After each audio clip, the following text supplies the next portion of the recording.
Ang lumabas na balita tungkol kay Liza Smugs at ang umano'y kanyang pagiging pangunahing sangkot sa sindikato ng online lotto ay nagdulot ng malaking kagimbal-gimbal sa politiko. Marami ang nagpahayag ng galit at pagkadismaya sa mga alegasyon ng katiwalian sa administrasyon. Ang pagbulgar sa pangalan ni Liza Smugs bilang isang testigo sa korte ay nagpatibay pa sa mga akusasyon laban sa kanya.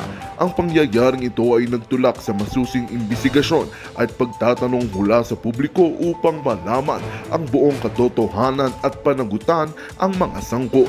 Sa pamamagitan ng social media at iba't ibang plataforma ng balita, ang kwento tungkol kay Liza Smugs ay naging paksa ng mainit na diskusyon at debate. Ipinakita ng mga netizens ang kanilang pagtutol at pangangalampak sa mga paglabag sa batas at katiwalian sa pamahalaan. Ang insidente na ito ay nagdulot din ng mga pangamba at pagdududa sa integridad ng mga opisyal ng gobyerno, lalo na sa mga nauugnay sa PCSO. Sa kabila ng mga hamon, naging mahalaga ang paglantad ng katotohanan at pagsiguro na mananagot ang mga responsable at kanilang mga gawain. Walis na nga itong katunayan na dapat nating pagkatutukan. Ngunit bago ang lahat, siguraduhin mag-subscribe at i-hit ang notification bell para sa patuloy na pagtutok sa mga sulyap ng bagong balita sa tunay na boses ng masa.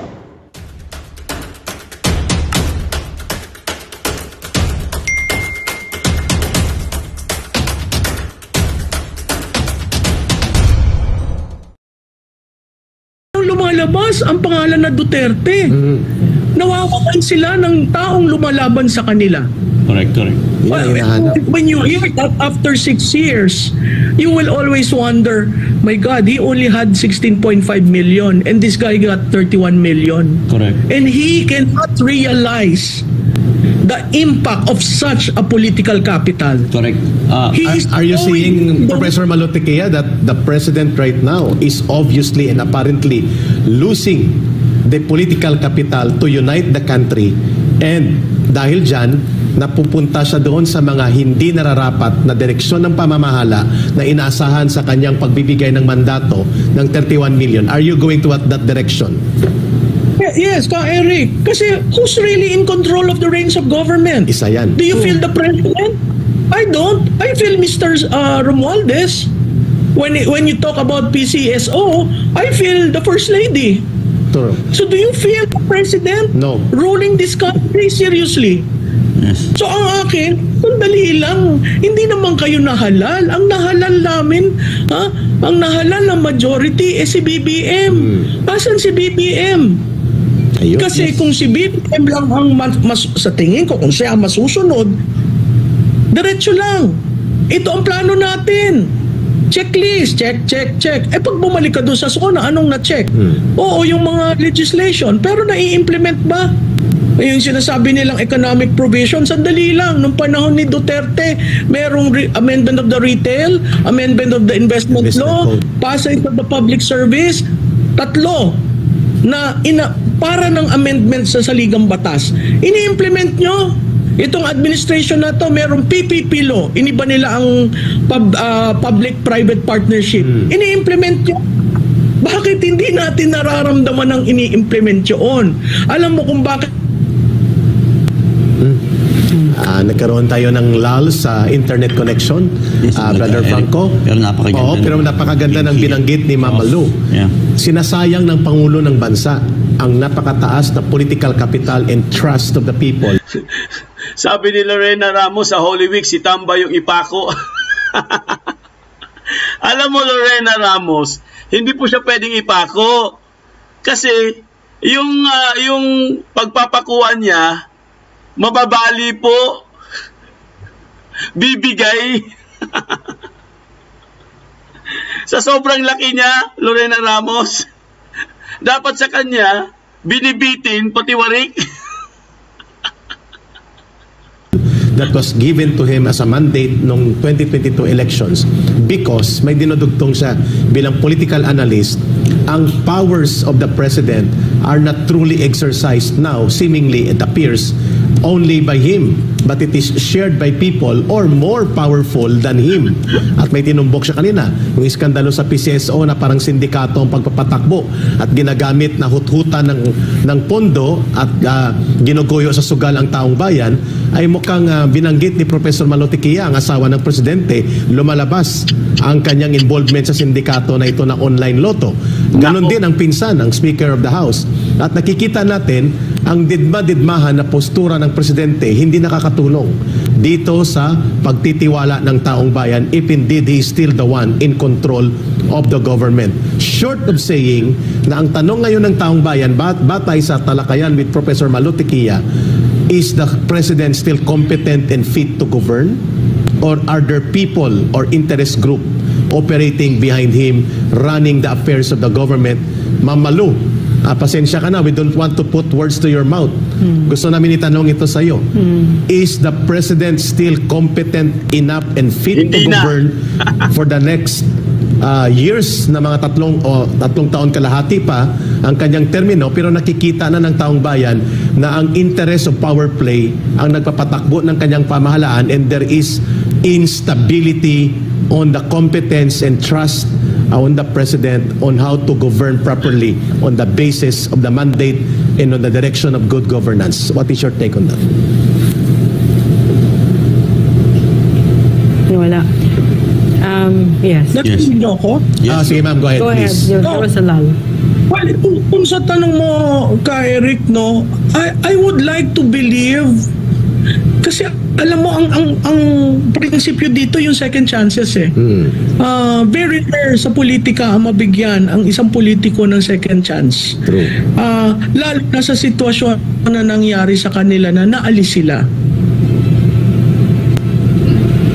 Hello? Yeah, go ahead yes, ma'am. I'm here. Narinig po We're kayo namin listening. ma'am at Yeah. ng ating mga manonood.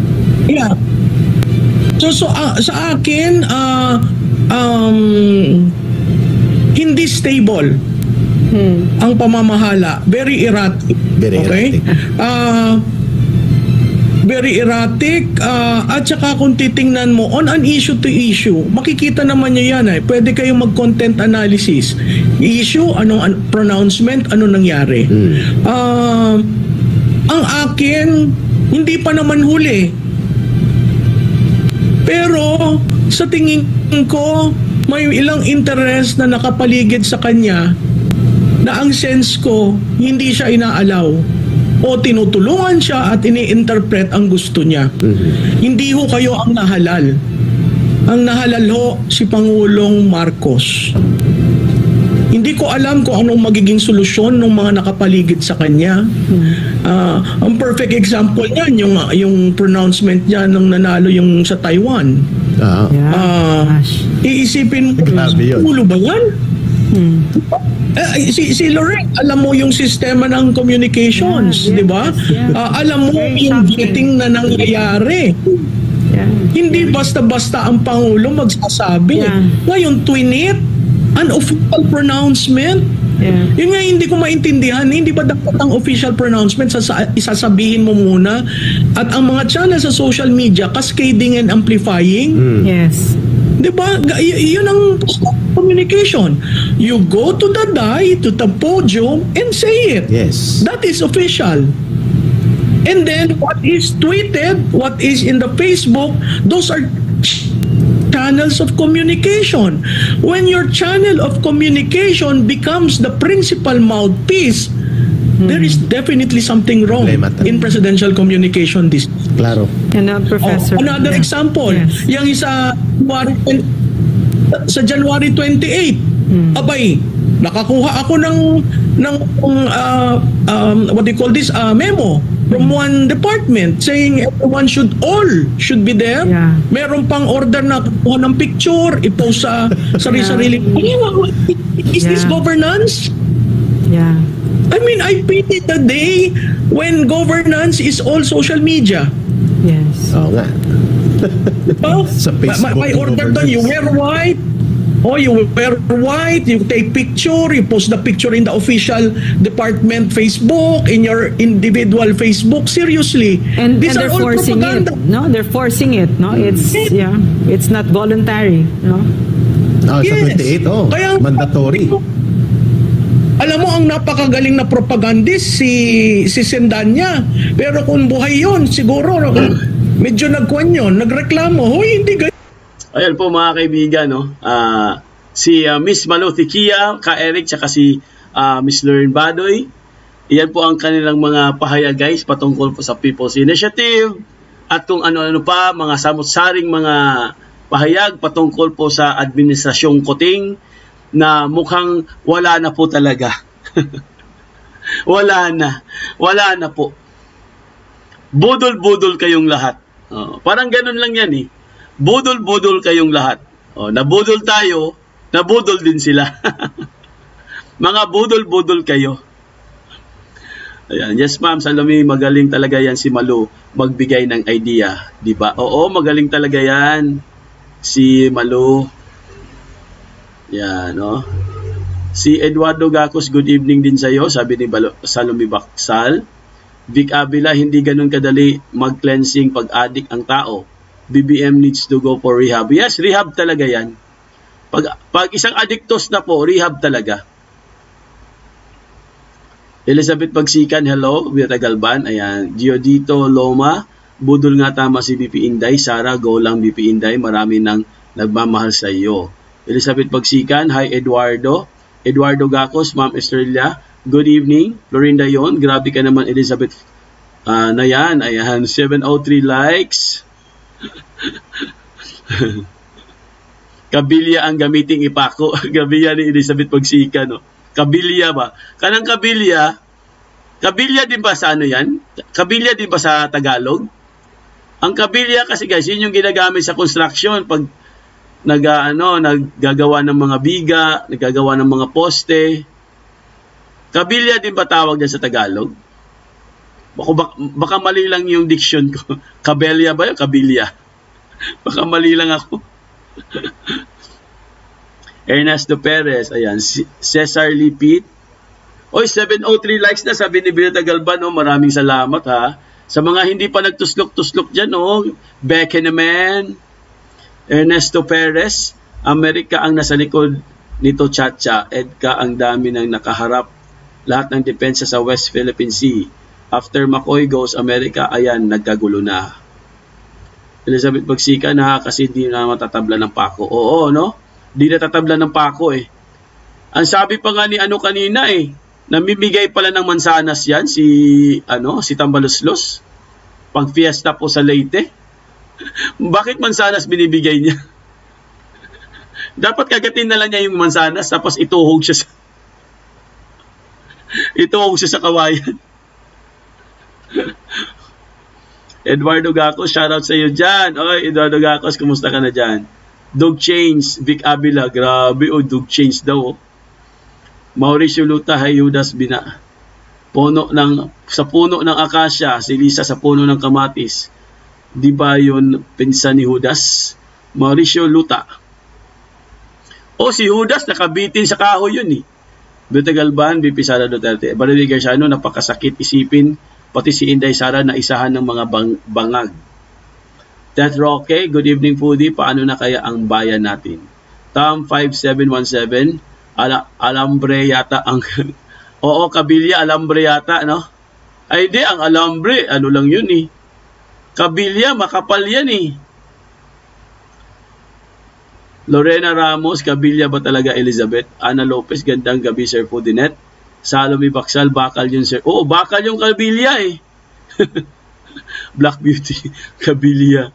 Sir Video Makapayag, hello to all DDS. God bless you Sir Foodie, nakatuslok na. Tessie Labo, Sir Foodie, may ang Pilipinas. Naku, pag nangyari yan, Tessie Labo, kawawa tayo. Sila na po ang manumuno dyan, 20 years. Mansanas ni Satanas. Vic Avila. Lorinda yon, baboy kasi. Vieta Galban, Ana Lopez, may kalab siya. Hello. Vieta Galban, 737 likes. Tessie 451, we support Duterte family no matter what. Elena Calapis, balatan na yan, marinate sa chili na kulikot. Tom 5717 Kabilya, 10 bars. O yun, 10mm bar sa construction, sabi ni Tam. Sonny Zuniga, ihalo lang ang siminto. Si Tamba. Iwawayi, pagwira mga walang awa. Makalusot man yan sa batas tao, sa batas sa Diyos. Matusta kayo doon. Ayan. Eddie Miguel, good day, Idol Foodinet. Buti Galban, 740 likes na. Oy, dagdagan nyo naman guys. Beke naman. Beke naman, oh, yung mga bagong dating dyan, baka pwede naman kayo magtuslok guys, oh. Paki naman dyan, oh. Libre yan, libre. Walang bayad. Salami Baksal, Just Foodie, truck na Apple. Talaga? Truck na Apple? Anong gagawin sa Apple? Grabe, no? Truck na Apple. Saan kaya galing yung Apple na yun? Hindi siya masyadong kilala noon. Pero namimigay siya ng mga truck na Apple. Gagawin sa Apple. Dapat pamimigay niya, lechon. Ellen Malyari, mahilig sa mansanas. Kasi mahilig sa lechon si Tambalolong. Kabilya, nilalagay sa hollow block. Oo, Florinda yon. Julie Aguirre, Kapelya, simbahan ng INC. Kabilya, baka nagamit sa anilyo. Tom 57. Asapina Pajarillo, maayong gabi Foodinet. Michael Agsulio, ayan si Michael Agsulio, natatawa yata, oh, naiiyak. Buti Galban, good evening sa iyo, Florida yon. Loretta Tokita, Kabilya ng Kuryente. Lorena Ramos, opo sir, ayan. Sunny Saniga, D4 bar. Deform bar, ayan. Tom 5717, nakatuslok na. Joe Reyes, nahuli ako kaya makinig na lang Boss Foodie watching. And Houston, oy mga taga Houston, kumusta na kayo dyan? Joe Reyes. Eddie Miguel, namamalimos ka pa rin Idol Foodinet? Namamaos ka pa rin Idol Foodinet? Wala na? Ano lang, parang konti na lang, konti. Konting paos na lang. Yung parang ano na lang guys. Eddie Miguel, get well soon. Ayan. Dan Tuslok po. Maraming salamat Eddie Miguel. Ayan. Si Nasir Abdul Gani, kahit bangag yan, takot pa rin sa asawa. Bangag na nga, takot pa sa asawa. Dapat matapang na siya. 758 likes and Lorena Ramos. Kabilya 16mm gamitin kay Tamba sa Holy Week. Ayun, pwede yun. 16, no? 16.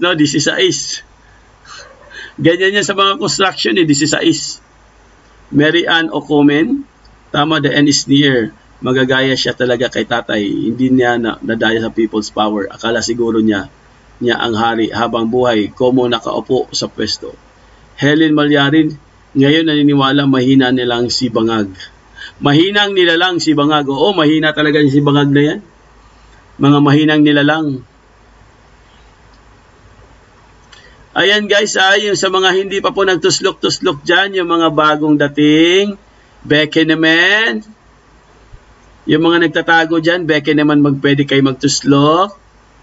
Dagdag lang po sa channel. Walang bayad dyan. Libre lahat.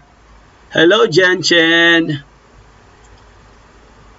Si Helen Malyari, ngayon naniniwala mahinang nila lang si Bangag, cat lover, habang sinisira nila si BP Sara, lalong minamahal ng tao. Yes! Habang sinisiraan nila ang BP Sara, lalong lumalakas. Ayan, si Benny Jacosalem, watching from Dubai, UAE. Beretta Galban, Josefina para Pajarelio, mega love shoutout. Wawa Yeye Pagorigan, Sir Marcoleta, saan na po pangako nyo? Huwag po ninyo pabayaan mga tao. Oo, nangako si Marcoleta, hindi naman niya tinupad. Sabi ni Marcoleta, pag meron ng ebidensya, meron na nga oh. Mauricio Luta, Mern, kaming bagong paayuda daw galing DSWD. Nag-sign kami ng form galing DSWD, pero wala ang ayuda. Magaling daw ito sa aming, manggagaling daw ito sa mayor. Nako, Mauricio Luta, baka People's Initiative na yung pinirmahan mo. Nako, kawawa naman. Tam 5717, napanood ninyo ba ang video ni Puting na hindi maintindihan ang sinasabi? Oo. Parang utal-utal. Anong Gcash mo, Sir Foodinet?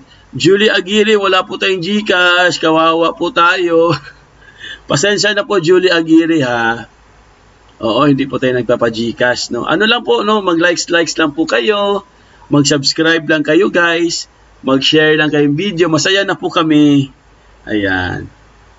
Violeta Galban, Jen Chen, mega love shoutout, hello.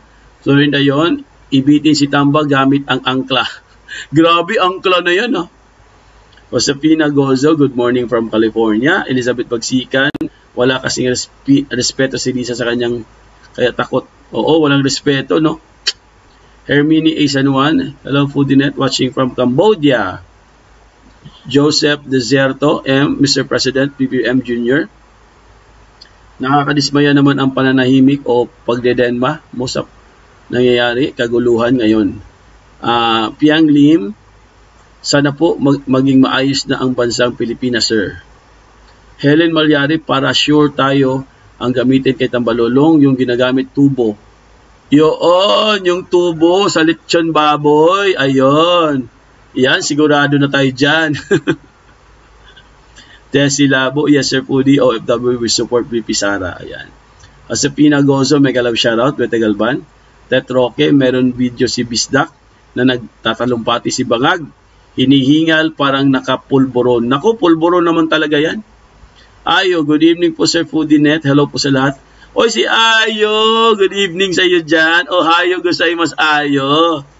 Ayan, si Ayo po from Tokyo, Japan. Kumusta ka na, Ayo? Malamig pa rin. Elizabeth Pagsikan, hi Ayo. Ayan, si Ayo po in the house. Shashiburi. Ayan, Angel Gabriel, good evening, watching from Yokohama, Japan. Ayan, ang daming Japan talaga, no? Beauty Galban, Ma'am Ayo, mega love shoutout, good evening po. Ayan. Sa mga hindi pa nagtuslok-tuslok dyan, beke naman. Tuslokin nyo na, guys. Oy, 808 likes na, galing naman ni Beauty Galban, oh. Maraming salamat, Beauty Galban, ha. Si Shimpay, Beauty Galban, mega love shoutout. Hello po, Elizabeth Bagsikan. Ayan. Si Ayo, oh. Ayan na si Ayo, oh. Malamig pa rin, Ayo. Mainit na kaya dito sa amin, sa Pilipinas. Renzi, Ayo, mega love shoutout. Super init na kayo, guys, no? Parang sa madaling araw medyo malamig pa eh. Pero pag sa tanghali, grabe na. Tinik na yung araw.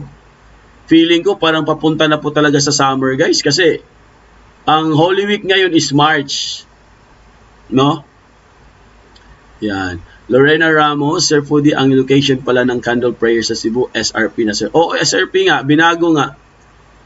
Yun kasi, ang SRP kasi, mga kaibigan, talagang malaki pong lugar yon.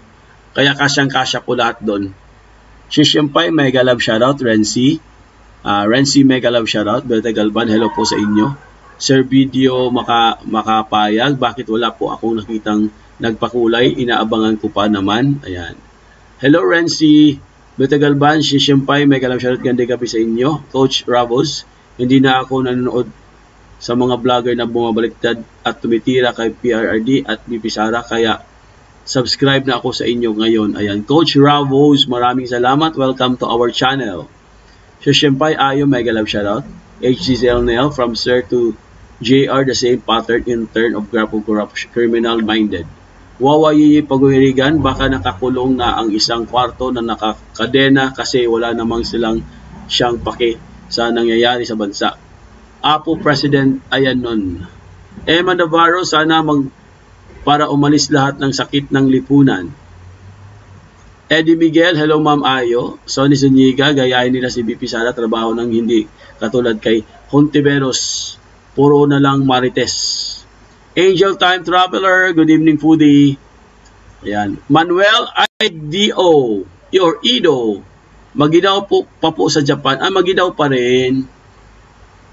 Matagal pa yata, hanggang March pa yata niyan. Renzi, Michael of Shoutout, hello, Bete Galban. Manuel Ido, isemento po dapat kay Tamba. Oo, isemento na lang. Buster TV, yo, Foodienet, good evening. Good evening sa iyo, Buster TV. Shashampay, Angel Time Traveler, mega love shoutout. Ayan, Bete Galban, 822 likes. Shashampay, hello po, Ayo, Angel Time Traveler. Buster, good evening. Ayan. Buster in the house, mga kaibigan. Ayan, Shashampay, Buster TV, love you, mega love shoutout. Angel Gabriel, ayan. Solid Duterte's forever. Support BP Sara Duterte 4. President soon. Yes. Yan talagang hinihintay natin. Talagang gustong-gusto natin yan, guys. Maging president na po ang ating Vice President Sara Duterte. Ayan. Angel Time Traveler, Shashampay, good evening. Bete Galban, Angel Time Traveler, my galab shoutout. Eddie Miguel, kawawa mo mamayang Pilipino, meron tayong bangag na presidente. Nako, bangag na naman. Ensos, good evening. Bete Galban, 825 likes. Oh, dagdag naman tayo. Beke naman. Yung mga ano dyan, oh, beke naman. Bainot Ibrahim, maghihintay lang tayo sa June, sabi ni Sir. Yes, magantay lang tayo ng June, guys. Pasensya lang po tayo, no? Magpapasensya lang po tayo. May tamang panahon po, guys, no? Sabi po ni Kapitan Dado, antayin lang natin. Huwag po tayo masyadong mainip. Kasi ako naiinip na rin eh. Gusto ko nang hilain eh. Shoutout sa lahat. Ayan, Buster TV. Oy, shoutout to sa lahat, oh. Angel Time Traveler, Beta Galban, good evening. Ayan, Renzi, Beta Galban, mega love shoutout. Emma Navarro, lahat, buong pamilya ko, nabudol sa bangag na yan. Nako, sinabi mo pa, Emma Navarro. Coach Ravos, BP Sara, President for 2028. Sure na! Nako, talagang isusure natin yan para sigurado. Beta Galban, Ensus, mega love shoutout. Jose Akapangpangan, good evening, Foodinet. Mabuhay ang Pilipinas. Ayan. Elizabeth Bagsikan, hashtag Sara Duterte for President 2028. Sana talaga, no? Yan talagang pangarap natin, guys. No? Kahit kami, gusto talaga namin si BP Sara. Gusto po namin ang mga Duterte, mga kaibigan. Kasi, ang mga Duterte po, guys, wala po tayong naririnig ng mga bagahe, eh. Di ba? Tingnan nyo ang Davao, guys. Example na lang natin ng Davao. Marami po silang accomplishments, guys. Lalo na po si BP Sara. Kaya gusto ko talaga Duterte, mga kaibigan.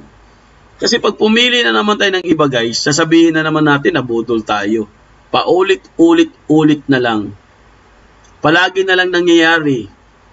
Di ba? Pag meron na naman tayong ibang binoto dyan, sigurado, gano'n na naman ang gagawin yan. Eh, alam natin ang Duterte, guys, hindi nila, alam natin yung Duterte brand of governing, eh. Diba? Duterte brand of governance. Alam natin eh. Alam natin kung anong klase sila. Diba? Kasi nasubukan na natin, guys eh. Nasubukan na natin si Tatay Digong. Nasubukan na natin si BP Sara. Ngayon, no, kasalukuyan. Alam natin, guys, na pag sila po ang nakaupo, ay talagang para sa bayan.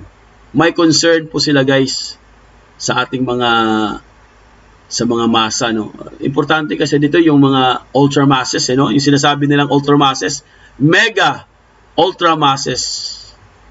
Yun talagang walang-wala talaga, guys. Tapos lulukuhin mo pa.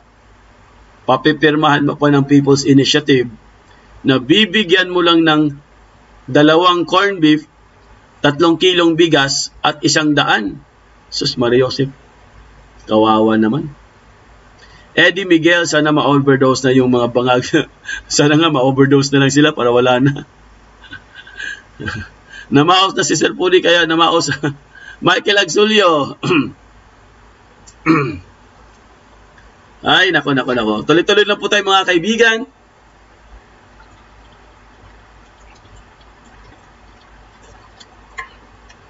Inom po tayo ng kalamansi. Lemon. Para mawala ang ating maos. 845 likes na. Ayan, oh. 845 likes na, oh. Sabi ni Christian Anthony C. Ian, 30-60 caliber daw ang laman ng backpack. Sabi ni Rene. 30-60 caliber? Ay, di ang bigat niyan. O, may nagsabi dito, oh. Christian Anthony C. Ian. 30 caliber. Tingnan natin. Caliber. Alam nyo ba, guys, ang sinabi po ni Christian, mga kaibigan, Ito Christian Anthony C. Nag-comment po siya guys. Basahin nyo. Ito